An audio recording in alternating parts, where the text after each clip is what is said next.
Du bachelor à la thèse, l'Université de Lausanne apprend à ses étudiants à porter un regard neuf sur le monde et les défis les plus complexes de notre société. À l'issue de leur formation, ces diplômés apportent leurs connaissances et surtout leur esprit de création pour innover dans de nombreux domaines. Le master en système d'information de la faculté des HEC fête ses 30 ans cette année. Parmi ses anciens étudiants, beaucoup ont lancé des projets novateurs, comme Christian Vanner, l'un des fondateurs du SHOP. L'université, je le conçois comme un espèce de rite de passage, alors qui nous force à la réflexion abstraite, qui nous force à aussi toucher beaucoup de domaines. Quels outils l'université peut donner à ses étudiants pour être novateurs à l'avenir? Je pense qu'il y en a en tout cas au moins deux, ils ont à faire avec la façon de penser. Il faut être capable de gérer l'ambiguïté et l'imprévu. On est confronté à des situations qui sont constamment changeantes, constamment en évolution. Et donc je pense que ces deux choses-là, la capacité de penser de façon non linéaire et quelque part d'être bon à improviser, vont être décisives. Pour préparer ses étudiants aux exigences de ce monde en mutation, l'UNIL innove constamment dans son enseignement. Donc pour entretenir la curiosité des étudiants, curiosité avec laquelle ils arrivent à l'université, nous avons conçu un programme qui s'appelle Sciences au carré et qui comporte plusieurs étages, comme la fusée que j'ai avec moi. Ce programme propose des modules d'enseignement interdisciplinaires. Étudiants bachelor ou doctorants, chacun peut enrichir son cursus grâce à la diversité des savoirs.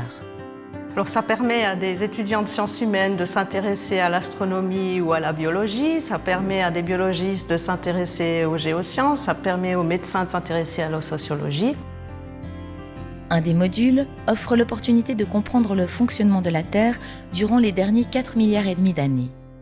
Alors, ce qui nous intéresse dans ce cours d'apporter aux étudiants en sciences humaines, c'est la notion de durabilité, de fragilité du système dans lequel on vit.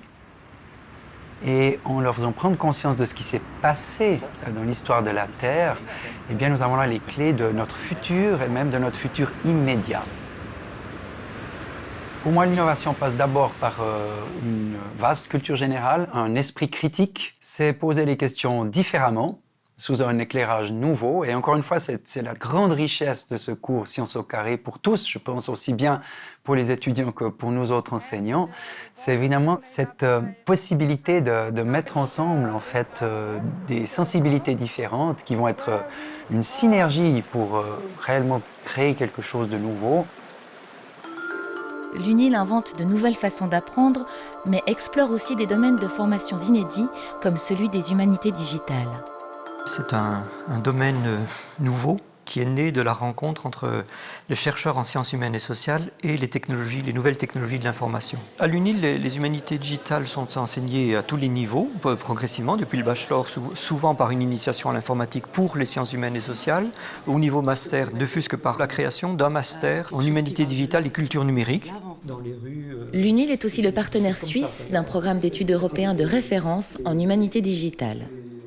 Alors, l'UNIL innove avec ce partenariat stratégique entre 7 pays pour construire un portail web où vous trouverez des modules de formation aux humanités digitales. Donc, les enseignants, les étudiants pourront aller sur ce portail et avoir des introductions à cette culture texte-image-son. Tous les grands sujets, les grands chapitres des humanités digitales seront présents en termes de formation. La recherche est également une source d'innovation.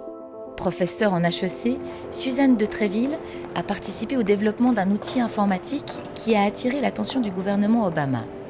Il s'agit d'un logiciel de calcul des coûts liés à la délocalisation. Face à une production low cost à l'étranger, il permet de quantifier les avantages économiques et environnementaux d'une production locale. Quand le département de commerce aux États-Unis a vu l'outil, ils ont dit « Ah, mais c'est le morceau de puzzle qui nous manquait ».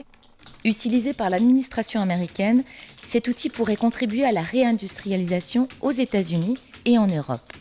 Et ça ouvre la porte pour l'innovation. Et nous sommes en mesure, ici à l'Université de Lausanne, de faire une différence importante. La recherche fondamentale est souvent à l'origine des innovations scientifiques qui transforment nos sociétés. Une équipe de la faculté de biologie et de médecine a par exemple réussi à multiplier par 3 la production du manioc. Le manioc nourrit à peu près 1 milliard de personnes dans le monde et surtout en Afrique et Amérique du Sud. Pour optimiser la croissance du manioc, les scientifiques ont manipulé la génétique d'un champignon microscopique présent dans les racines de cette plante. Donc ça, c'est l'innovation dans notre laboratoire. Nous sommes le seul laboratoire mondial qui a développé cette technologie pour augmenter la productivité des plantes cultivées. Au vu des excellents résultats obtenus sur le terrain, en Colombie, le FNS a renouvelé son soutien pour que le projet soit transposé en Afrique. Nous avons la chance que notre recherche peut être utilisée directement pour résoudre un problème important dans le monde. Les idées nouvelles sont le résultat d'un travail collectif de longue haleine. L'UNIL offre à ses chercheurs et à ses étudiants la liberté, le temps et le lieu pour faire vivre leur créativité. Toutes les innovations de rupture, que ce soit les vaccins, Google, la pénicilline, les iPhones, viennent des universités de fonds publics. Et c'est justement le rôle de l'Université de Lausanne et des grandes écoles en général de donner les outils aux étudiants et aux chercheurs pour innover.